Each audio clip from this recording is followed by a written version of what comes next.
The 5 paths. The first path is called the path of accumulation, because gathering or accumulating a great wealth of many things. This is the stage in which one tries to gather all the positive factors which enable one to progress. One tries to cultivate diligence, the more qualities, and the wisdom which penetrates more deeply into the meaning of things.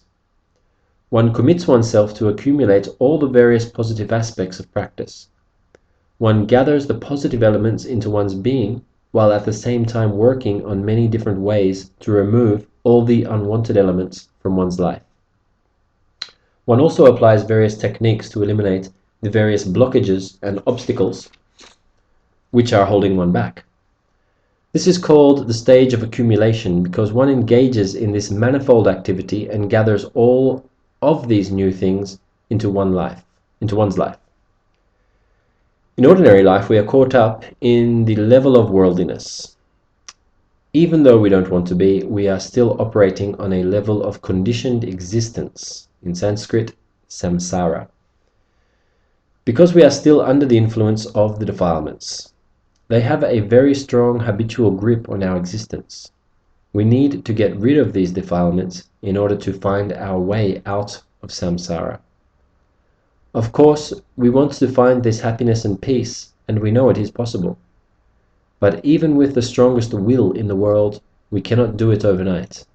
It is like trying to dye a large cloth in that one needs to bring many different elements together to change the color. So first of all, in order to gain the good qualities, we need to work on creating all the different conditions which will make these qualities emerge.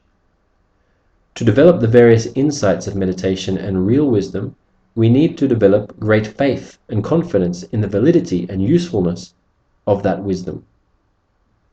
Once we are convinced of its value, we need to change our habits so that we have the diligence to do all the necessary things to make insight and wisdom emerge.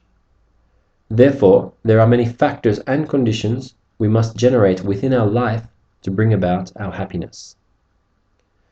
To remove all the unwholesome factors binding us in samsara, we must uproot the belief in a self, eliminate the various defilements which are hindering us, and bring together the many different conditions that make this transformation and purification possible. We talk about accumulation because we are assembling all the different conditions that make this transformation possible. We won't be able to progress in a significant manner until we have gathered all these causes and conditions in a proper and completely perfect way within ourselves.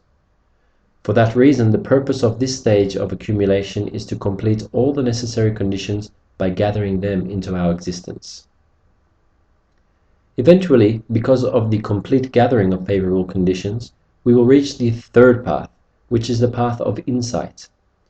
This is the stage during which insight into the way things actually are is developed, which is beyond the veil of delusion.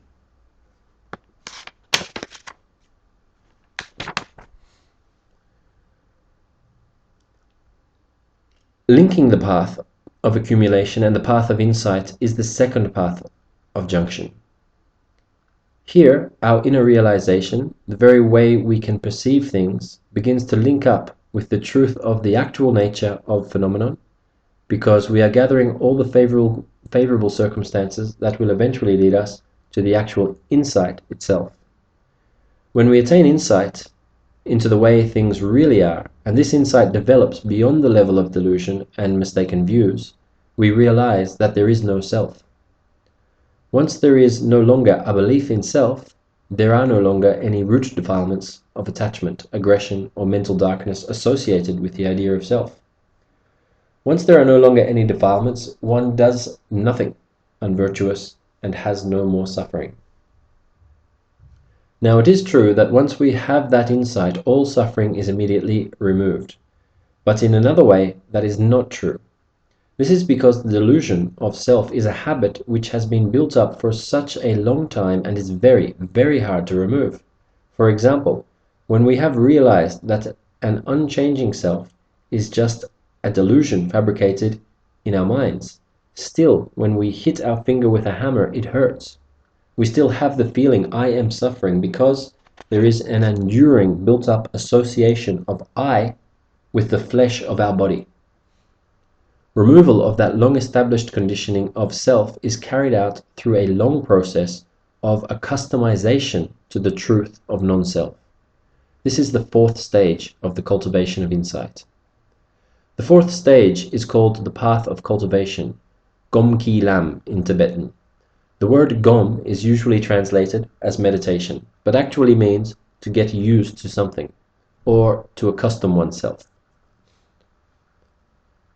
This is why it is translated here as the path of cultivation, while other texts translate it as the path of meditation.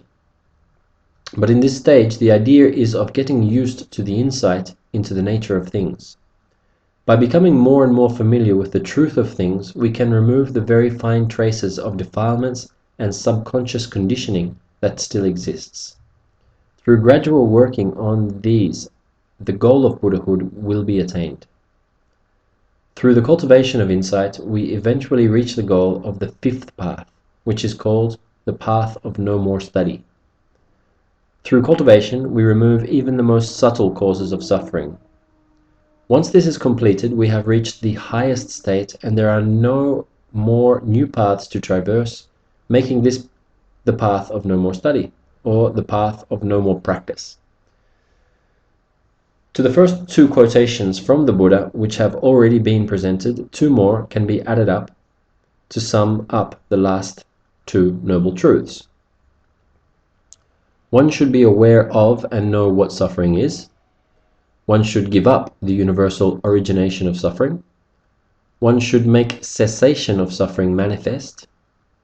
One should establish the path thoroughly into one's being. We need to make the truth of cessation real, to manifest it in ourself. We can't just make it manifest by wishing, hoping, or praying for it. We can't just pray to the three jewels, the Buddha, Dharma, and Sangha, for cessation, and through their kindness, they will just give it to us. The law of cause and effect, karma, makes this impossible. To attain the goal of cessation, we must be thoroughly established on the path, and the path must be properly and thoroughly developed in ourself. One may wonder if the 5 paths overlap. Generally speaking, for nearly everyone, the stages of the path are consecutive and separate. Having finished the first stage, one progresses to the second stage, and so on. Some texts in the Ahidhamma and the Kindrag say that there are some individuals who can travel the paths simultaneously, but they are very exceptional persons. Most persons need to complete one path at a time. For instance, in the path of accumulation, one can start on the work that is primarily associated with the path of junction, developing the insight into truth. The principal purpose for separating these two stages is to enumerate the positive factors one must gather to complete the path of accumulation and to distinguish them from the development of insight, and the third level of the path of junction. These paths are not completely separate, so one cannot say that they do not overlap, that there aren't several things taking place at the same time. These 4 truths taught by the Buddha are very important. One can compare them to someone who is sick. When someone is sick and has much discomfort, the first thing to do is to investigate the nature of the problem. What is the sickness? Is it the brain? Is it the heart? Etc. One needs to locate the actual problems and investigate the symptoms of that sickness. Then, in order to cure that person, one only needs to know what is producing the disease. Only by attacking the cause of the symptoms can one actually cure the person. This is a very good analogy for the first 2 noble truths. One needs to understand the nature of suffering and to know just what it entails.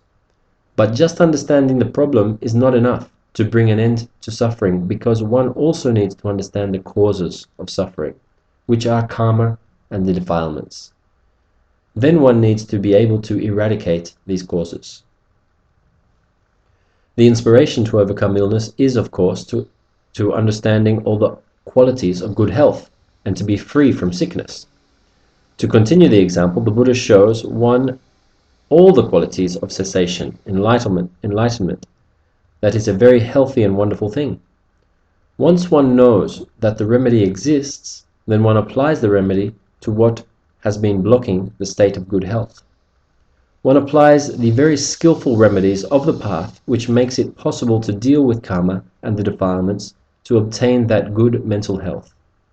For that reason, the last two truths are like the medicine. The result is cessation of suffering, which is the result of the medicine. The order of the Four Noble Truths is not a chronological order. They are ordered logically to help us understand. The first two truths relate to suffering and its cause, or samsara. First of all, the character of suffering is explained. Once one understands the character of suffering, one will want to know what causes it, and so suffering can be eradicated. The second two truths are related to nirvana. The first two truths are not arranged in order of experience because the cause of suffering must obviously come before the suffering itself.